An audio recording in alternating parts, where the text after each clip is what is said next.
Hello there, and welcome to our session on gaining the competitive edge with business etiquette. In business, it's important that all of us follow certain guidelines of etiquette. That is the way that we behave and the way that we regard the other people that we're talking to or working with. If you travel within your own home country, or if you are greeting guests who are visiting your home country, and then again if you are travelling overseas, there is a certain code in terms of how you conduct yourself in business. So in this program, we're going to take a look at that code. We're actually going to look at professionalism and how you can display this with the way you behave. We're going to take a little look at dining etiquette, which will help you when you're having your business luncheons or your business meetings over a meal. We'll look at cocktail parties, functions that happen when you're out meeting people in other circles and having to network. We'll also take a little look at correspondence etiquette as well, and etiquette that you should abide by in the office. Also, as you're travelling abroad, perhaps we'll also have some hints for you on how to behave when you're travelling overseas. So, if we look at professional etiquette, how you come across to your counterpart or how you are viewed or seen by the other person that you're meeting, it is really true to say that you have only one opportunity to make a very good first impression. This is exceptionally important in business circles. If you don't use that opportunity well, it could be that you may miss out on some further venture with that particular client or potential customer. So it's important, as you represent your company or your organization, to have a very good professional way about you and to conduct your business professionally. First impressions are extremely critical. I'm sure it's true to say that you know yourself, first impressions. You are a person who looks at other people and observes other people that you meet. And in the first 30 seconds of meeting somebody else, already you are starting to think about certain aspects of that person. You could be thinking of their economic level. Maybe that's, where they fit into the system of things. Are they from the high end of the salary scale, or are they middle or lower? You would be also looking at their education level. This sort of thing you can get a sense of when you're speaking to somebody. When you first meet them, in the first 30 seconds, you will know where they stand in terms of this particular point, their education. Also, you will be judging their social position as well, and the level of sophistication about that person. These things are quite clear to see. These things we know very, very well. So it's easy for us within that first 30 seconds to be able to get an idea and judge these particular levels.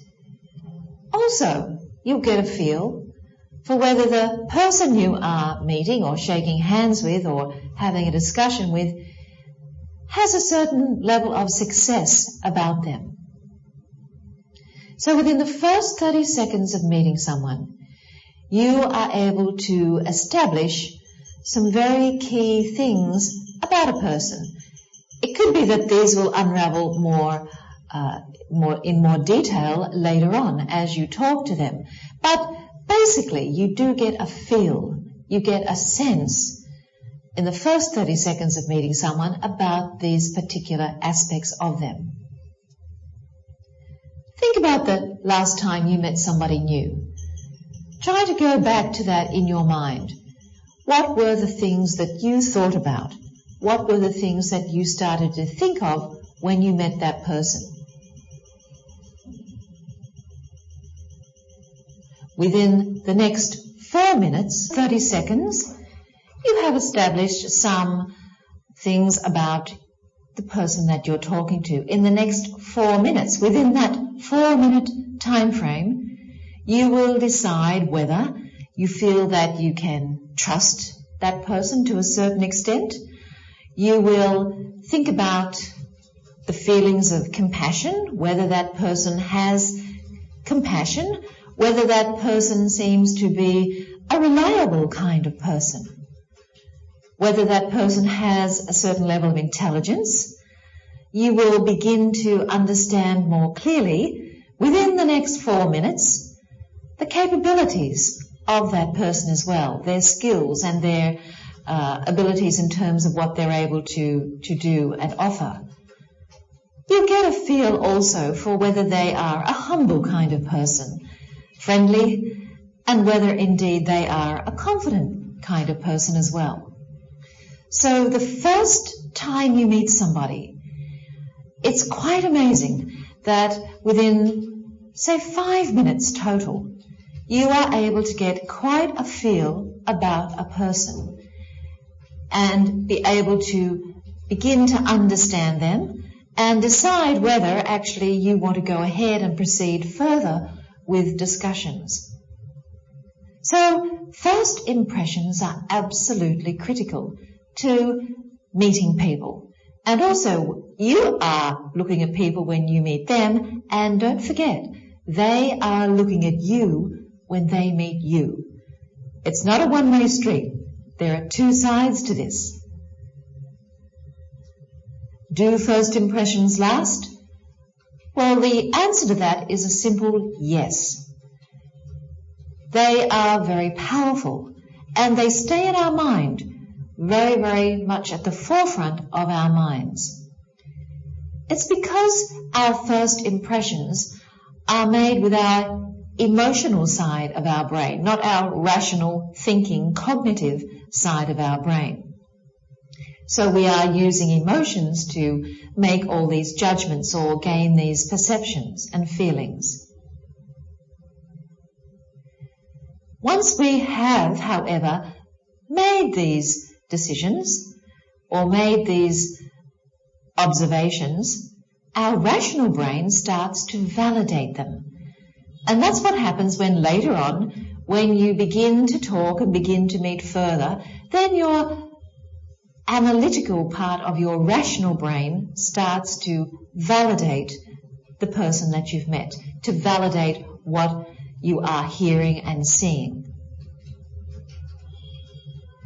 And sometimes first impressions are so powerful that we don't really want to change our opinions about people. They are so powerful that they can stay in our mind for a long time, and we will always go back and think, no, when I met him, he seemed to be very, very nice. No, I think I'll pursue with this line of business. We are very hesitant to change because the first impressions are so indelible in our mind and so powerful. Our first impressions of someone too seem to label them as well and make sense of the world and what that person is and how they are involved in your business communications. So first impressions do label people in some way, and that in some way validates and makes sense of what we are doing. So experience, of course, is the best teacher, whether we continue with a person in business or not. That teaches us the validity of the first impression. So as we go along in the relationship you develop with that person, then the experiences you have with that person are going to teach you whether your first impressions were correct or not. Quite often people are very, very clever with first impressions. People have a great skill to be able to perceive right from the very beginning certain things about a person, and there are some people in business who are highly masterful of this. Their senses are very, very keen and very in tune. Perhaps this is something that you may wish to improve upon. Do you have a great ability with first impressions? Or when you see somebody or meet somebody for the first time, are you wrong later on as you go through the relationship? Were your first impressions correct, or were you way off target? How good is your ability to sense these things? This is something you can ask yourself as we continue along in our programs. Always try to ask yourself questions. Am I like that? Am I good at judging people? Judging meaning getting a sense of people, getting a sense for people. Because first impressions are so powerful, in business etiquette, when you're dealing with people in different circles, in different countries, you have to make them very, very positive. So in order to make that first impression very, very positive, try to determine who you're going to speak to. Really determine the audience and identify what their expectations are going to be. That means once you know what they expect from you, then you know what you have to give. You go there with knowledge. You meet that person with knowledge, and therefore you are prepared in what you need to be able to say to them, and prepared in the way that you behave. So this makes a lot of sense, doesn't it? Get to know who you're going to be meeting and get to identify what their expectations will be of you. Next up, you can establish too their objectives. What objectives are going to be set, or what objectives are there to this first time meeting? Do they want to see how nice you are, just have a friendly conversation? Or do they want to see how skillful you are, how knowledgeable you are with details of a certain aspect of the business you're talking about? What is the objective of the first meeting? And that way, when you know that, you'll be able to give much more positive impact with your behavior and the way you meet them. Also, to make positive first impressions, it's up to you to really dress the part and behave and communicate in a way that reflects what they want. If you know that your audience or the person you're meeting is a rather strict kind of person who follows professional business protocol, then that must be a signal to you to tell you something. That means the way you dress, the way you behave and communicate should reflect what that person is needing from you. A level of professionalism, a level of seriousness perhaps, knowing your stuff, knowing your subject. So these three things in our final point here are critical. Your dress code, your code of behavior, and the way you communicate, which is in tune with your audience. There are certain rules to image. Image is very, very important. People perceive image. They look at you and therefore they begin to judge, as we have just gone through in these previous slides. It's an automatic thing that we do. So image is important. Appearance, how you look, the color of your wardrobe, your grooming, all these sorts of things, whether you're neat and tidy, all of these things are your appearance. And therefore, you need to be very aware of your image. The A of your image is your appearance. Every single thing about you. The B of image is your behavior. The manners that you have. How civil, how friendly, how polite, how businesslike you are. And of course, going with that is the attitude that you generally show. These things are critical and they're the B part of image. The C of image and how people perceive you is the way that you communicate. So there are 3 parts to communication, as you know. There is verbal communication, the words that you say, the content of your discussion or your conversation. Then there is the non-verbal part of communication. And remember, what does this cover? Can you remember back to non-verbal communication? Yeah, it covers the body language that you have, the sound of your voice, how fast you're speaking. All those aspects come into non-verbal communication. And as you do remember, non-verbal communication is very, very powerful. And then there's the written part of communication. In your image that you are trying to project, the way you handle the written part of communication and your business is also going to reflect on your image. So we have the ABCs of image, and these are things that you do need to keep in the forefront of your mind. How do I look? What is my behavior like? What is my attitude like? Am I saying it correctly? Am I speaking too quickly? This is part of your image. Think about your image right now. Maybe you need to go and take a look in the mirror to check it out, just to validate to yourself, what you look like, how you come across to the other person, and your skills in communication. Sometimes a good test of this is to go and stand in front of that mirror and take a long, hard look at yourself. Move around. See how you feel comfortable.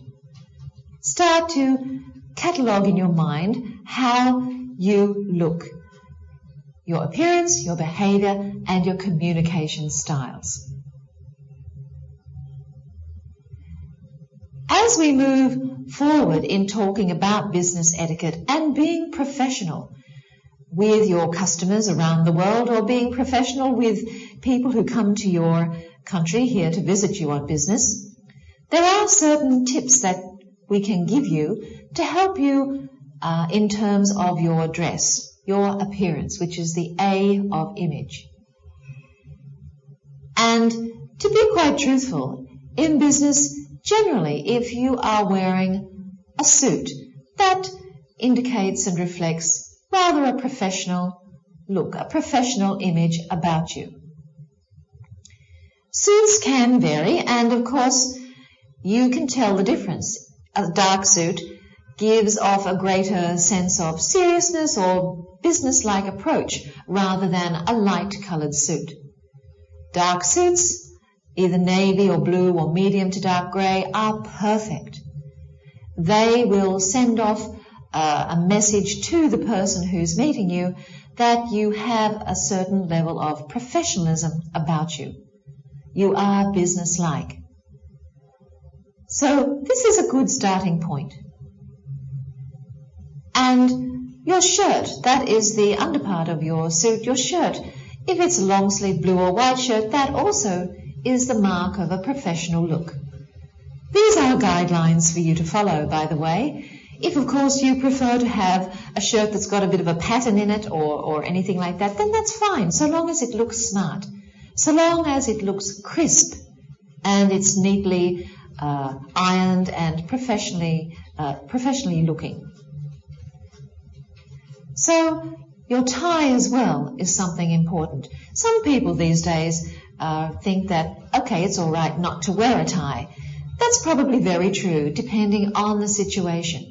But if you want to take the first step to really giving a professional and business-like image, then it would be very suitable if you could wear a tie. A silk tie would be very nice. It has a lovely look about it. And complementing your suit, that's the most important thing, that the color of the tie complements your suit and your style. Of course, gentlemen, when it comes to suits, it's not only what you see above your feet that's important, it's also what you are wearing in terms of socks. And if you find that you put white socks on or a light-colored, cream-colored sock for example, then when you walk, people are going to see that, and it doesn't look very good. Do you think it looks good having a dark suit with white socks? No, it doesn't. So keep that image. Keep your socks black or a dark colour, and maintain your shoes, how they look. Polish them up. Always have them polished. There are many places here that you can go and just pay a coin or so and get your shoes polished, or have someone polish your shoes very quickly and very conveniently. So take a look at your shoes whenever you're going to meet that special customer or potential business partner, and you want to look good. Your shoes have to look good too. Don't always think above your feet. Your feet are important as well.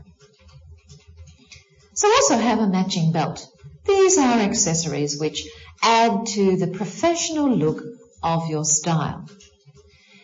And it's also good to bear in mind that jewelry, rather large rings over extreme types of jewelry, do send off a message to the other person when they greet you or meet you. I'm not saying don't wear jewelry. I'm saying just be careful that it's not over the top, that it's not large and big and flashy and ostentatious in a way. That will reflect your image to the other person very, very clearly. So how does that sound to you? Your appearance. If you wish it to be professional, then follow these simple guidelines. And that is one of the first steps to improving your image and improving your business etiquette. So dress for success, we say.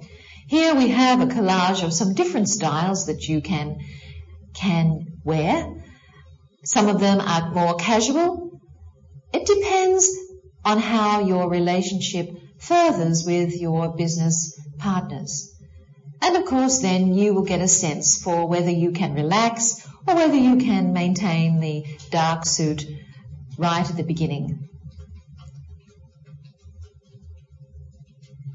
Here we come now to clothing tips for women. Women are important in business as well. And there are certain things that are a little bit similar in some ways to trying to give off a professional image. It goes also for women to look at a conservative suit as well for that first impression, that first meeting. So a darker suit, of course, is always the better look to go with. This does, of course, depend on your particular style. It could be that you look very good in other colours. I'm sure you do. But as a general rule, let's try to think of it this way. Most people will expect, I suppose, a darker colour. It's a more conservative style and more acceptable style in suiting. It could be a two-piece, a one or two button jacket, and a knee-length skirt. Now this is really quite acceptable.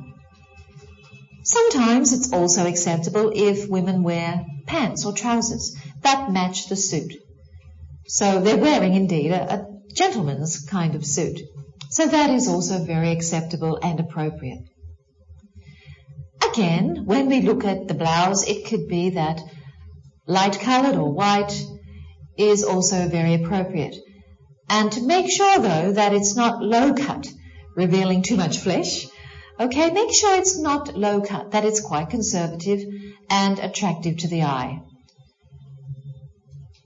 Black shoes or dark coloured shoes with a low heel are also a very appropriate style of shoe to wear. Don't forget your feet. Don't wear shoes that are unpolished, that are needing rehealing or look tatty and old and well worn. Try to make sure that your shoes look every part, that your suit looks very smart and very professional-like. And when it comes to pantyhose, this is a point to remember. Natural tone or black are great. Try to keep to those and make sure that there's nothing wrong with them. They're not damaged. There's no ladders in your pantyhose. And of course, again, be conservative with jewelry. Just a touch is very, very good. We have a saying in fashion that less is best. And that's something that both gentlemen and women do need to follow when you're looking at your image in terms of doing business. There's no point presenting yourself and then having 15 bangles on your arm and long flashing earrings and combs sticking out of your hair that are bright and full of beads and things. You would look a little bit ridiculous, to say the least. So keep it conservative. If you want to know what to do, that's the general rule. So dress for success. Here we have some ideas of fashion. Of course, fashion is up to you. And when you meet your partners and you further your relationships, as I have said, then perhaps you can lighten up with your style, so long as your look is professional, smart, crisp, and very business-like. So now that you are ready, now that you are dressed to meet your partners and so forth, how do you meet and greet? What kinds of openers do you have? What do you do with your hands? Well, let's take you through these steps, one by one.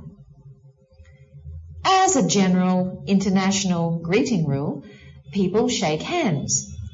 Most people will shake hands. And therefore, you need to be careful as to how you do shake hands with the other party. There are several ways to shake hands, and it's important that that handshake certainly is your whole hand and that it has a feel about it that is very pleasant and attractive to the other person. We will go through shaking hands in a moment. Next up, you will need to know whom to introduce first. So there are certain guidelines where you have junior to senior, fellow worker to client. These orders of introducing people follow along. And also when you meet and greet someone, you try to eliminate slang or technical words, etc., or jargon from your vocabulary. You are always on time, you are always organized, and always ready. So this is a little guideline to your professional etiquette in terms of meeting and greeting. We're going to take these guidelines in a little bit more detail from now on, and we'll talk about handshaking. I'm sure some of you are quite good with handshaking. You get to know as you're doing business and you gain experience as to how to handshake. But sometimes there are additional guidelines that we can give you to tell you about the handshakes and to tell you about things to look out for. So mastering the handshake is important. It will help you have confidence when you do approach new people. These things you may notice when you are shaking hands with someone else. Now this can be from the male perspective, and also women are shaking hands in business as well. Don't forget that point. Sometimes when you shake hands, you might feel that the other person is pulling your hand. That may indicate that they are extremely happy to meet you, perhaps, or they are a little bit nervous. People have certain tendencies when they do shake hands. Have you noticed this in some people? Maybe you do it yourself. You pull the other person towards you, and the other person may feel a little bit awkward with that. So do be careful about that. You're pulling with the handshake for some particular reason. What is that reason? Be careful that the other person might misinterpret what you're trying to convey. So there is the pull-in. This is something that we do with it when we shake hands, and it's for certain reasons. As I said, maybe you really like the person, or you're over the top, you're very happy to see them, or you are nervous about something. So think about the reasons behind that pulling in. Is it adequate? Is it appropriate, so to speak? Next there is the two-handed handshake. Sometimes this means that you are really looking for cooperation or looking for support, or appreciate the cooperation and support when you do the two-handed handshake. This is where you're shaking hands and you put the other hand on top. I see this quite a lot. Actually, this is quite a nice handshake. Perhaps you're meeting someone and you're very happy that you have finally been able to meet them, and therefore you're showing your support and your willingness to cooperate with that person. So you put your hand on top of theirs. I see this quite a lot, and in some ways it's a very nice way of shaking hands. But if you do this all the time as the normal way that you shake hands, be careful, because it sometimes may be a little bit too excessive in showing your feelings. I would use it occasionally when things have a very special meaning. So there is the two-handed handshake. Do you shake hands this way? How do you feel when someone shakes hands with you using both of their hands, one on top? It's a good feeling, actually. Then we have the topper, where one hand tends to go over the top of the other person's hand. Why we do this, I'm not too sure. Perhaps it's meant that there is a certain seniority here, or a certain level of dominance here in the business meeting or the business greeting. Sometimes people or men will put one hand on top of the other. It may be a little bit awkward to do this, and this is something we don't see that often, but it does come up from time to time. So just be mindful as we go through these things that there are different ways that people do shake hands, and some of them have more meaning to them than others. How about this? Have you ever had your finger squeezed when you've been shaking hands? I have. I don't know if I felt very comfortable when that has happened. In business, I would think it's a little bit strange. If you're meeting people for the first time and your fingers are squeezed, that means there's something else going on there, and it's not really a very comfortable feeling.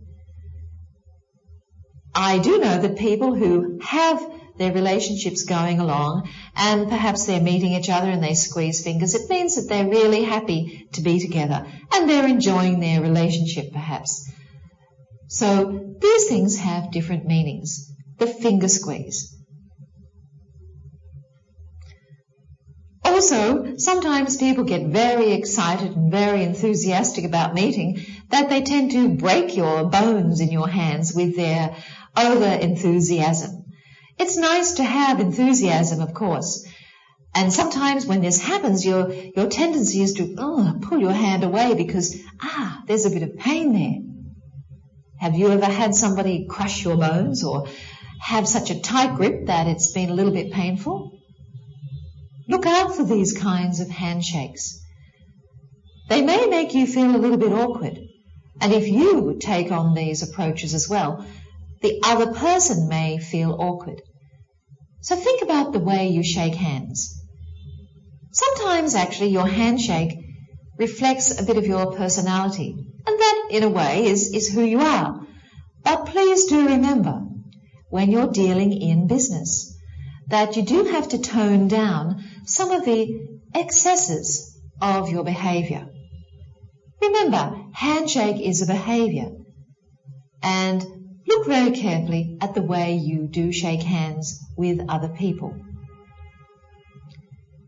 Now here is another style that in some ways is a little bit of a weak style in a handshake, the palm pinch, where somebody really doesn't take your hand, they just pinch gently or slightly touch your palm. And you can sense when that happens that the feeling is not really a very good feeling, is it? Maybe the other party is reflecting their attitude towards you with the way that they are touching your hand, or not touching, in this case, your hand. Ladies perhaps may use this technique because they're not quite sure. They don't feel that they should strongly shake a person's hand. It could be that that's the reason. So just remember, sometimes that handshake is really going to reflect the way that person is thinking about you or regards you. And finally we come to what we call the limp fish, where the hand turns into an actual fish. It has no feeling, it's cold, it's wet, and it's a very uncomfortable position to be in.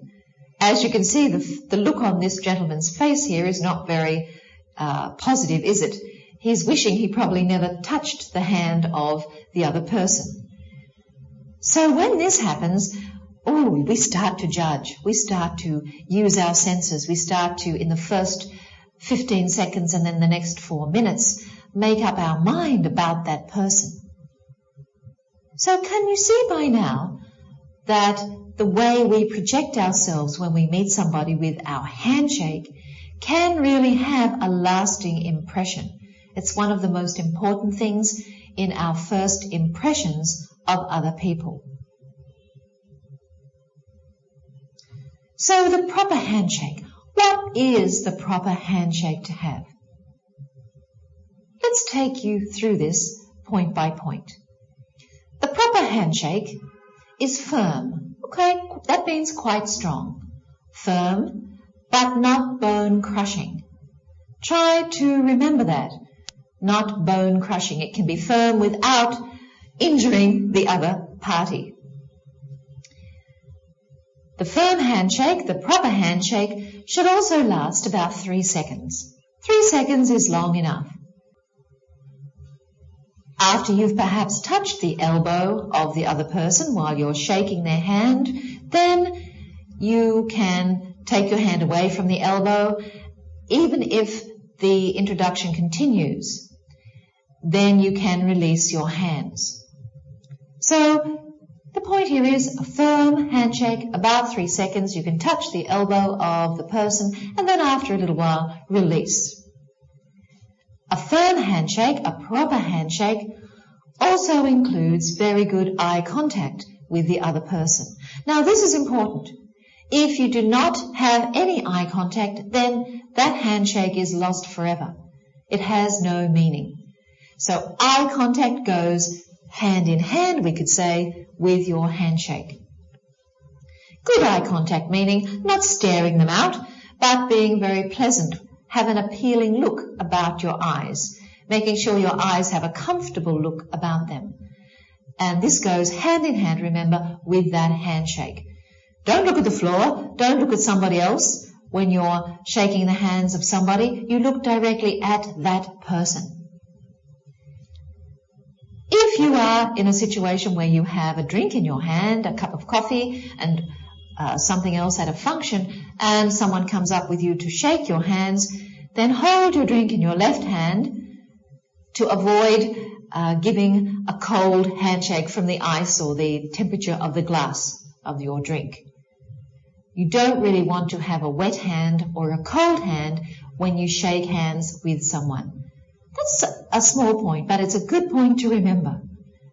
People don't want to feel the wetness or the coldness of your hand. They want to feel a warm handshake. So these are just some simple guidelines to the proper handshake. So after this, I would think it a good idea if you go and try to practice making your handshakes. Practice the ones that we did just to see how difficult they are and how negative some of them feel. Then practice the proper handshake. Actually, it's a good idea just to go around the office and do this with some of your colleagues. Have some fun with it and get to know what it feels like. Do it in front of a mirror as well. Always use a mirror when you're trying to improve your personal communication skills. This is a good point to remember.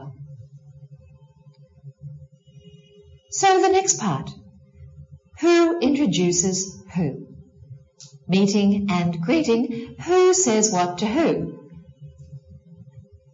Traditionally, a man will do the introduction. A man is always introduced to a woman, and not necessarily in business as well. This is also in social situations.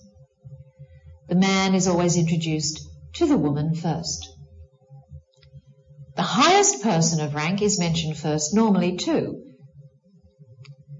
And so a guideline to remembering how to do that is always remember, big, may I introduce small. The senior person, may I introduce the junior person. So these are important things to remember as well. That gives respect to the senior person. They are the first one, the first cab off the rank, we say, to be introduced. That is their position. So we follow this ranking. Next step, a younger person is always introduced to an older person. Them being the younger one, they are the lesser one in terms of age, so they are introduced to the older person. You are giving a level of respect to the older person. It is always helpful to include the person's title, of course, when you are giving introductions. So names would come first in that sense, and then you can bring along the title. And don't forget to always state your name as well. So meeting and greeting and the introductions. Who introduces who? These are things that are quite common sense. Common sense for most of us because we mostly regard senior people with a deal of respect, and we like to include them in the conversation in first place. So ranking we do understand naturally. And also we regard women too in a certain rank as well. A man is also introduced to a woman first up. So these are normal protocols in meeting and greeting. If you get this wrong, if you mix it up a little bit, particularly with male and female, then do not worry too much about that. But in terms of seniority and position held, that is the most important issue to remember. So if you get that one right, then at least you are on the way to giving a good image and doing the right thing in your introductions. People will forgive you. But in terms of the senior and the junior ranking, that is something you must be very aware of and follow quite seriously. Sometimes I know you might have trouble in remembering people's names. Is that true?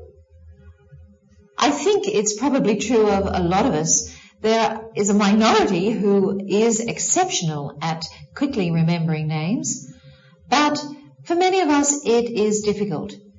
Imagine you're meeting 20, 30 people at a function. How can you remember each and every person's name? Well, there are some techniques that you can develop to try to remember names. I have some specific techniques I use when I'm training, and they work very well because I find after the first day of, say, a 2-week program, I'm starting to call people by their names. And you know, when you begin to use people's names, it builds the bond between you and the other person, very much so. So the same goes for business etiquette. When you are meeting people and mixing with them, calling them by their name is a very first important step to opening up a very good relationship. People remember you. People will start to judge you as to how you relate to them and how you can remember their name. So one of the techniques you can use is to repeat that person's names a few times to yourself after you've been introduced. Say it over and over and over in your mind, 5 or 6 times perhaps, or even up to 10 times depending on you. So repeat it. Walk away and say their name in your mind, and then that's a technique that can help you start to remember their name. Push yourself when you come back to see them at the function or wherever you are, or in the meeting that you're with them, then you can feel confident the next time you speak to them, your memory will start to help you. Another technique is, when you first met them, Then start to use their name immediately in the conversation after your introduction. When somebody, for example, says, "I would like to introduce Mr. Smith to you. Mr. Smith is the head of our marketing department." Then I would say, "Oh, it's very nice to meet you, Mr. Smith. Mr. Smith, can you tell me, what are the issues you have in your marketing department today?" For example, that is a way of hearing their name for the first time and then using it in the first sentence you have in your conversation with them. This will start to trigger your memory, and if you practice and do this as a habit, then you'll find that you'll remember people's names much better. Our next step, another technique, is to immediately introduce that new person to someone else you know. So you are compounding the use of their name. So if you've just met Mr. Smith, you would say, "Oh, Mr. Smith, I'd like you to meet a colleague of mine. This is Jean. Mr. Smith, may I introduce you to Jean? Jean is da-da-da-da-da-da." So you are immediately using their name and therefore compounding that name in your memory. Another technique is, of course, to jot down the person's name. Perhaps you need to write it down somewhere on a piece of paper or somewhere that's handy. If you're in a meeting, perhaps, and this is a technique that I do use, and I use it in my classrooms as well.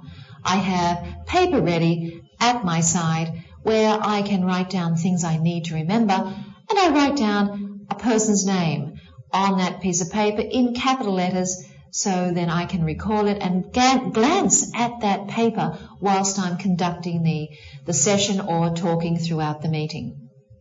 Maybe I put a big box around it or highlight it with an asterisk or something that emphasizes the fact that that's the name, and perhaps I write where that person is sitting in the room.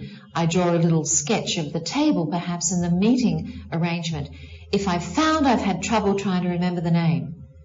So these little signals, these written things, can prompt you and help you to remember names. Next, we look at business networking in social situations. Now that you have met somebody, you are in a situation and you know how you can try to remember names, just remember that there are also some things to follow in etiquette, in meeting etiquette. First up, never really introduce yourself by your title. You would introduce yourself using your name first. It's quite rude actually to say, "Yes, hello there, I'm the president of the sales department, and I'm here tonight to meet all of the vendors that provide services to us." You would never introduce yourself that way. You would introduce your name. "Yes, hello there, I'm Christian. I'm the head of the sales department, and I'm here to meet all those people who supply services to us." That is a better way of introducing yourself. If you're in a networking situation also, people do tend to wear name tags if it's a situation where not everybody knows each other. So it does help the process. It can have a good effect actually on opening conversations as well. So make sure that the name tag is usually on the right shoulder. That's where people's gaze goes to quite easily. So when you are meeting up with people, you can look at their tag and you can have a little bit of fun with that, a little bit of fun with it. You can also keep your right hand free. As we have said, right-handed shakes are the norm. And you can keep your left hand free to put your glass or put things in or hang on to things, etc.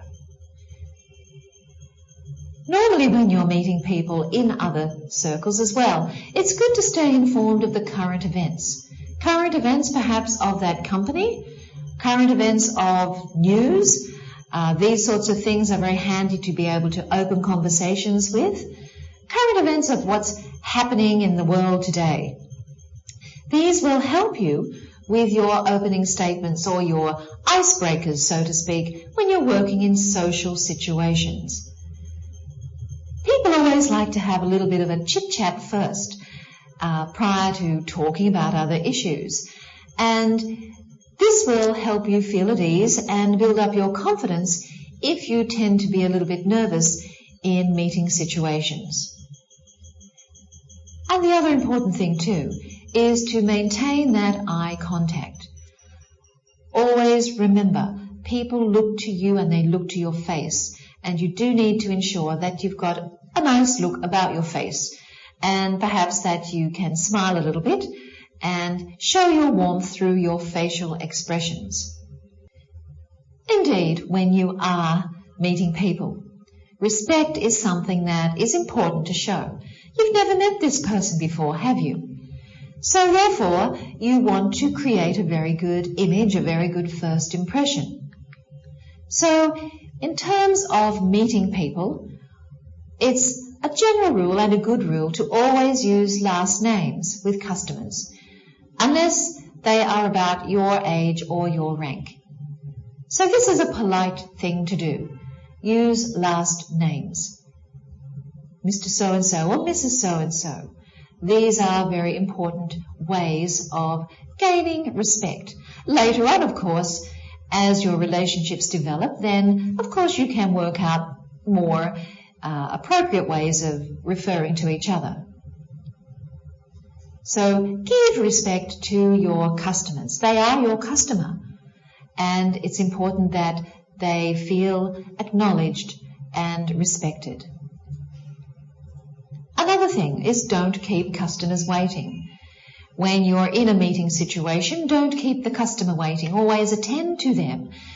Be with them. Be talking with them. That is very, very important. When you're going to meet them, make sure that you go up to them quite soon in the situation, rather than being the last on the list to be introduced or to be greeted. They are important to your business. So therefore, give them that importance and regard them as a priority. Also, when you have finished with the situation, with the event or meeting that you are at, it is a great thing to do as a very positive step. Escort your clients out of the room. We say send them off. When it is time for them to leave, then don't just say, oh, thank you very much and goodbye, we'll see you next week. It would be good if you get up from your seat or move away from where you're standing, walk with them to the door or to the lift and shake their hands and farewell them appropriately.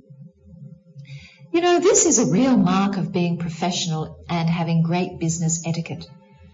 I have found when I have used this in my training seminars, when I have had special guests as well, and I've walked with them to the door for them to leave, I have personally shook their hands and I have said goodbye to them there and then, using good eye contact. So if you want to escalate your business etiquette and the way you behave and become very, very professional, then escort your clients out of the room or out of that event. It is normal to say too that respect is shown when somebody of a very high rank or a senior rank or somebody who is a guest from outside the organization may enter a meeting or an event, then usually people do stand up to show a certain amount of respect for that person. Please don't use this for every single person that comes into your meeting, or if that person is not necessarily of such a high rank that it warrants it. You will know who we're talking about when that person arrives. You get a sense, you know the levels of seniority and the levels of importance that you give to other people. So this is a very respectful way of behaving in business. And people do really appreciate it. It sets the mood, and it is a very, very good thing for you to behave this way within your company and to project a very professional image. Junior employees in some situations, depending also on the type of company culture you have, or indeed the culture, the country that you're from. Sometimes junior employees will stand until the senior employees have found their way in the meeting room and have found their places. This you will see happen from time to time, depending on the culture and depending on how things are run in your organization. So showing respect comes in very many different ways. And it is a good point to follow because it goes a long way to building relationships, and it can cement the very important business relationships that you are trying to develop. The next item I'd like to talk about when it comes to professional etiquette and business etiquette is the very important business card. And there are many things we need to know about business cards and the way we give them, hand them out, the way we regard them, that will help you look more professional and, of course, have greater impact on the person that you're meeting. You must be able to, whenever you're meeting people, manage the way that you exchange business cards flawlessly. This means that don't drop them on the floor or don't have difficulty getting them out of your name card folder, or don't give a damaged name card to someone. All of these things are very, very important. The name card is part of you. It's part of the reflection of you and your company, by the way.